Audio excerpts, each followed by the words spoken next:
Bonjour à tous et bienvenue dans cette nouvelle vidéo coup de cœur. Alors, aujourd'hui en rayon, on a la bande dessinée L'épouvantable peur d'Epiphanie Frayeur.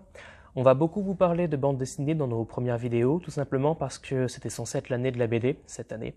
Et malheureusement, avec tout ce qui s'est passé, on n'a vraiment pas pu faire honneur à cette année qui était quand même très importante. L'épouvantable peur d'Epiphanie Frayeur, donc scénarisé par Séverine Gauthier, et au dessin, on a Clément Lefebvre. Ça nous raconte l'histoire d'Epiphanie, une jeune fille de 8 ans, qui a la phobie de son ombre. Pour combattre cette peur, pour essayer de vivre avec ou de s'en débarrasser, elle entame un voyage initiatique dans un pays des merveilles, qui évoque vraiment beaucoup celui de Lewis Carroll, où elle rencontrera différents personnages hauts en couleur, qui soit l'aideront, soit ne réussiront pas à l'aider, soit seront des obstacles pour elle.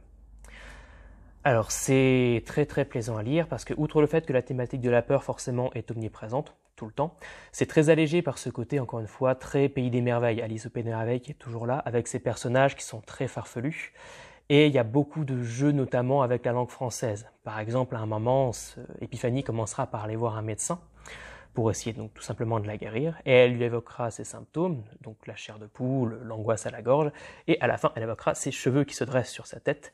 Et le médecin, qui prenait des notes, finit par conclure « Oui, oui, jeune fille, vous avez besoin d'un bon coiffeur. » Voilà, donc il y a beaucoup de jeux comme ça qui font que, même si ça parle de la peur, c'est jamais terrifiant et ça allège beaucoup le récit. En plus, il y a une vraie aventure quand même qui se suit, parce qu'on suit Épiphanie qui voyage, qui est ballottée de ci, de là dans cet univers vraiment très particulier. Donc c'est vraiment très agréable de la suivre. Outre cela, les dessins. Alors il y a un travail énorme qui est fait au niveau des décors, ça se voit déjà dès la couverture. Pour qu'on ressente vraiment cet univers, on y est vraiment plongé dedans. C'est aussi porté par tout simplement les cases. J'ai beaucoup apprécié le fait qu'elles ne soient pas délimitées, ce qui, comme beaucoup de BD le font, ça nous donne constamment l'impression de flotter dans cet onirisme, qui fait rendre notre lecture vraiment comme si on flottait dans un rêve en fait. Et alors, il y aurait énormément de choses à dire sur le design des personnages, mais je vais m'arrêter particulièrement sur celui de l'ombre d'Épiphanie, qui est en fait une métaphore de la peur en général. On peut voir n'importe quelle peur dans cette ombre-là. Elle est très bien fichue parce qu'elle est omniprésente. Toutes les cases où Épiphanie se trouve quasiment, l'ombre y est aussi. Et elle prend différentes formes selon l'état d'Épiphanie. Parfois, quand Épiphanie se laisse déborder par son angoisse, elle sera vraiment grande et menaçante. D'autres fois, quand Épiphanie se sent mieux, la plupart du temps d'ailleurs, elle est vraiment toute petite, dans un coin. Très discrète, pas forcément méchante ou quoi que ce soit, mais là, toujours là. D'ailleurs, le design, on le voit un peu à la couverture. On ne sait pas vraiment si cette ombre est plutôt mignonne, plutôt très effrayante. Il y a vraiment une ambivalence par rapport à ça qui la rend très intéressante.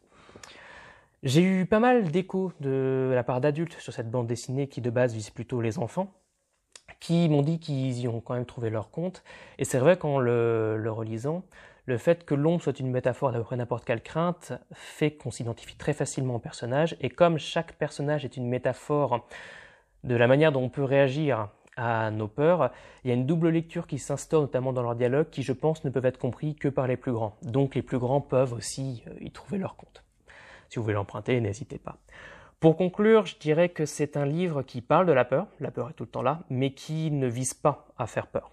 Forcément, il y aura toujours une forme de malaise, parce que la peur n'est pas un sentiment agréable, mais il ne vise pas à terrifier. C'est vraiment une aventure qui a cette thématique. C'est une espèce de pays des merveilles, où la peur remplace la folie. Voilà, si vous voulez emprunter cette très belle BD, n'hésitez pas, elle est disponible en ce moment. Et je vous dis à la prochaine.